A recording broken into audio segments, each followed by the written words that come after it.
estamos hoje debatendo a PNE, que é o Plano Nacional de Educação. E a gente está dando assim uma olhada, uma debatida em cima do tema de uma forma um pouco diferente, trazendo mais a atenção do nosso telespectador, na verdade, aquilo que nos preocupa, que está sendo colocado no plano e que certamente poderá até ter o seu lugar, mas não onde está sendo colocado e da forma que está sendo colocado. Pode ser coisa mais para frente que no seu devido lugar, no seu tempo, chegue a um debate, mas a gente percebe que em questões de primeira linha, que são básicas, que são importantíssimas, que não estão sendo tratadas adequadamente, estão sendo trazidas outras questões de forma artificial, né, e inseridas, e isso é complexo e a gente está aqui para protestar. De alguma forma, até para fazer você protestar, às vezes a gente gostaria até de falar mais sobre o plano em si, mas daí você vai, isso é chato, não sei, tá entendendo? Você tem que trazer o que é preocupante para a pessoa, opa, se despertar e de alguma forma sentir a necessidade. Mas uma das questões que a gente percebe, você estava falando agora, é um pouco também a cabeça dessa nova geração que está aí. E isso reflete, digamos assim, na melhora de qualidade de vida, no sentido financeiro e econômico do brasileiro, que está correndo atrás, que está querendo comprar sua casa própria, muitos já fazendo isso, adquirindo seu carro, seu primeiro carro, ou já não mais o primeiro, mas o primeiro 0 quilômetro, enfim. Há uma série de primeiras coisas acontecendo no Brasil e elas são positivas. Mas a gente tem que estar... Isso é a cara da tua geração. Tem que se adaptar, é verdade. É a cara da tua geração. Mas o que você vê que, de repente, está sendo perdido também com essa corrida, com esse olhar para essas coisas? Eu acho o seguinte, essas novas necessidades, né, dessas gerações mais novas... Né, e que são pertinentes, vamos combinar. Porque, assim, hoje em dia o pai e a mãe, né, se veem obrigados a trabalharem o dia inteiro, passam o dia inteiro fora de casa. Eu sou pai de 2 filhas, então a forma como eu tento me planejar é dividir um pouco melhor, né, o tempo entre o trabalho e a família. Isso, obviamente, não dá para todo mundo fazer. Eu procuro fazer, então, né, Mas todo mundo tem que procurar fazer. É lógico, é o ponto que eu vou chegar. Né, dá trabalho, né, tem que ser algo assim participativo, proativo, né, em outras palavras. Tem que ser prioridade. Por exemplo, você, pai ou mãe que está nos assistindo, já deu uma olhadinha no livro de história que o seu filho ou sua filha estão sendo ensinados nos colégios? Porque tem livro de história que não só toca essa temática de uma forma completamente equivocada da sexualidade, né, como também um projeto mais amplo. Né? Coloca lá, por exemplo, né, o capitalismo como o inferno, onde as pessoas trabalham para o enriquecimento do patrão, e bota o socialismo, uma fotinha do lado, como sendo o paraíso, onde ninguém trabalha e todo mundo é feliz. E o caminho não é por aí. Seja como Cuba, é isso que Exatamente. A gente quer, então, Venezuela? E essa é a ideologia que está contaminando hoje, principalmente os livros de história. Isso está nos nossos livros. Está nos nossos livros. Se a gente pegar os livros de história agora, de história eu boto entre aspas. Tem lá, né, por exemplo, no tocante ao regime militar. Eles colocam pessoas como José Dirceu e José Genuíno, heróis brasileiros, porque combateram a ditadura. E hoje são pessoas condenadas pelo Supremo Tribunal Federal por corrupção, são ladrões. E eles estão lá nos livros de história como referências. Quer dizer, como é que a gente faz para mudar isso? Em primeiro lugar, tomando conhecimento do que está sendo ensinado para os nossos filhos nas escolas. Olhar, portanto, olhar o livro. Né? Isso demanda tempo, obviamente demanda organização. Né? Há alguns municípios no ano passado, por exemplo... Se não encontrar isso, se ele não concorda, ele deve fazer o quê? O que aconteceu? Claro, os pais se organizaram, se falaram, obviamente todo mundo ficou indignado com isso, e fizeram um protesto, foram para frente da escola, exigiram da diretoria a mudança daquele material didático, e esse material didático não só foi mudado, como ele foi proibido naquele município. Entendi. O caminho tem que ser esse. Né, é ter acesso ao que está sendo ensinado, o que está sendo imposto para os nossos filhos nas escolas. Né, porque é muito cômodo a gente botar a culpa no outro, a responsabilidade no outro. Mas só o que é que nós... também para o governo, mas óbvio, há uma necessidade de trabalho, de ganhar dinheiro para o seu sustento. Mas eu acho que tão importante quanto é conseguir buscar um equilíbrio nesse papel fiscalizador e acompanhador. Eu acho que é o único caminho que, se a gente depender do Estado, o Estado já cansou de mostrar para todos nós, em várias, ou se não em todas as áreas, que é incompetente, que não tem moral para lidar com muitas coisas. Bem, então, vamos fazer o seguinte, eu acho que a gente tocou numa das questões mais importantes. Quanto à questão do papel do Estado, eu acho que até há lugares onde, de repente, possa haver um pouquinho mais de competência, e outros está provado mesmo que... Tem que se buscar um Estado menor, o Estado está muito... Isso, né? Muito presente onde não devia estar. Exatamente. E está ausente onde devia estar presente. Na tributação, por exemplo, está muito presente. No nosso bolso ele avança com a velocidade, né, com a gana. Vem que vem.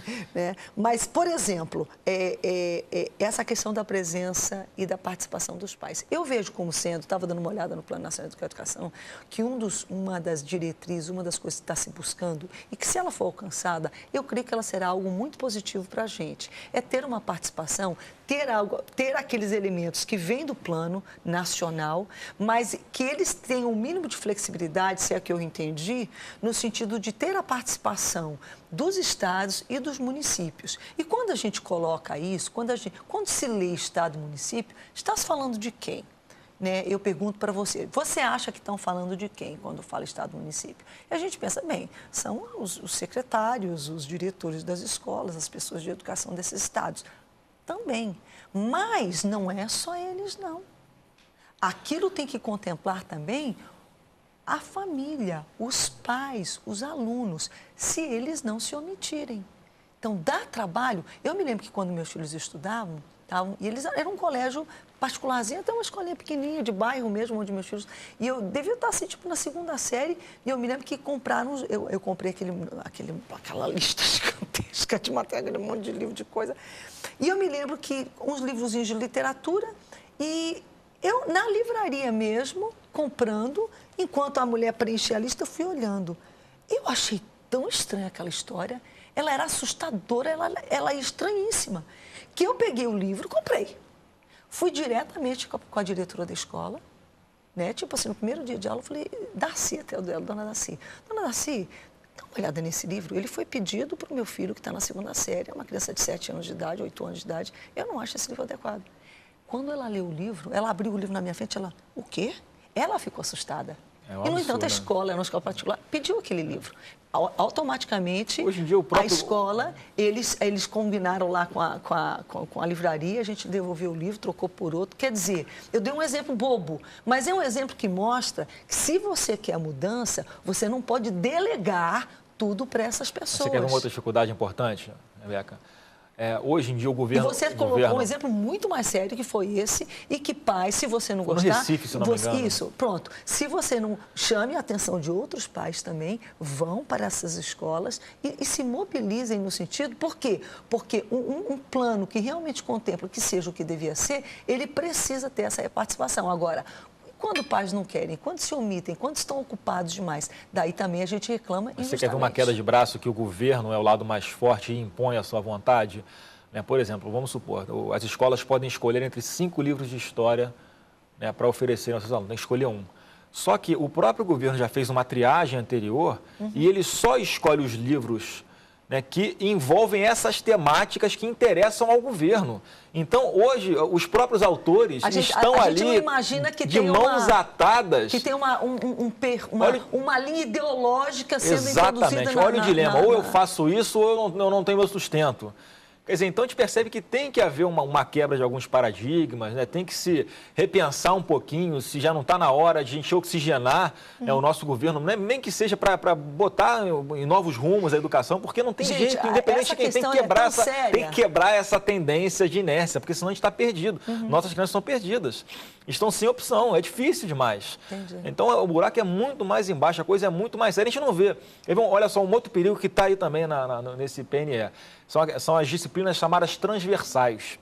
Então, ao tratar de história do Brasil, eles colocam uma série de temas que interessam a ele nessa desconstrução da família, né, nesse fomento a acirrar o preconceito na nossa sociedade ao jogar negros contra brancos, nortistas contra sulistas, ricos contra pobres.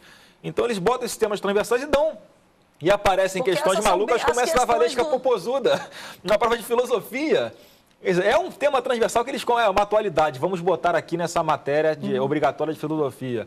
Então, é um perigo muito grande, o que eles não têm mais vergonha nem de botar no papel. Isso está no papel, né? Quem está duvidando de alguma coisa que a gente está falando, entra lá no site do governo, você vai ficar maluco com um cara absurdo que eles têm a audácia de botar no papel, porque eles têm a certeza que não vai acontecer nada, que vão continuar na sua linha pequenininha e vai passar nas entrelinhas. Exatamente. Então, o único caminho é esse, é partir, né, dos interessados, né, dos pais, para não deixar a inocência de seus filhos serem sendo lapidadas da forma errada. Isso está sendo votado no Congresso. O que ele deve fazer? Ele deve mandar e-mail, deve mandar mensagem de texto? Como é que ele deve... Para quem que ele protege? Eu acho que isso tem que começar de uma forma micro. Não dá para você mandar e-mail para o governo...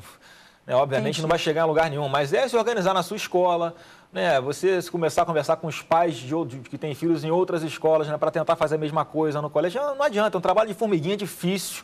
A gente estava falando de um pouco da questão da cultural do Brasil ser um pouco para te representar que tenham coragem de também, colocar a boca no pão, colocar né? isso na hora de você escolher os seus representantes. Você vai botar lá em cima também. Colocar como ele percebe essa situação na hora de você escolher. Isso tem que ser uma questão chave na hora de escolher os representantes. Né? Quem está atento para isso, quem não está. Né? Quem alimenta, né, quem bota essas questões de sexualidade, por exemplo, né, num patamar de maior importância na educação do que, por exemplo, a criança ter uma educação financeira, né, saber como administrar a sua mesada desde adolescente, né, saber, né, ter lições, por exemplo, de empreendedorismo nas escolas. A gente está falando das coisas práticas das pessoas aprenderem para usar no futuro. É isso. Tentar quebrar essa mentalidade de que... Independente dessas questões que eu considero até transversais, vamos aprender matemática, também português e redação? Português, principalmente, pelo amor de Deus. Hoje não tem com essas coisas, vamos aprender, vamos garantir o feijão com arroz. O governo federal defendendo que nas redações de concursos públicos e de vestibulares possa se usar o mesmo linguajar da internet, por exemplo. O você, em vez de você botar bota VC. Também TB. Porque, quer dizer, é a linguagem formal se perdendo. Então, olha só, os dirigentes que hoje estão comandando o nosso país, como eles percebem, como eles enxergam, como eles executam a educação. Será que nós queremos que isso continue? Outubro está aí para as pessoas decidirem. Bem, a gente teve um programa hoje que fez todo mundo pensar. Se você não concorda, faz contato com a gente, não é verdade? Mas a gente tem que ter tem um posicionamento que é colocado de uma forma muito constante e para que você tenha equilíbrio naquilo que você vai pensar, alguém tem que chamar a atenção desse outro lado aqui. Então, não polarize simplesmente pelo seu gosto. Pare para pensar e participe. A gente volta só para se despedir e, claro, sempre de cabeça para cima com música. Cabeça pra cima.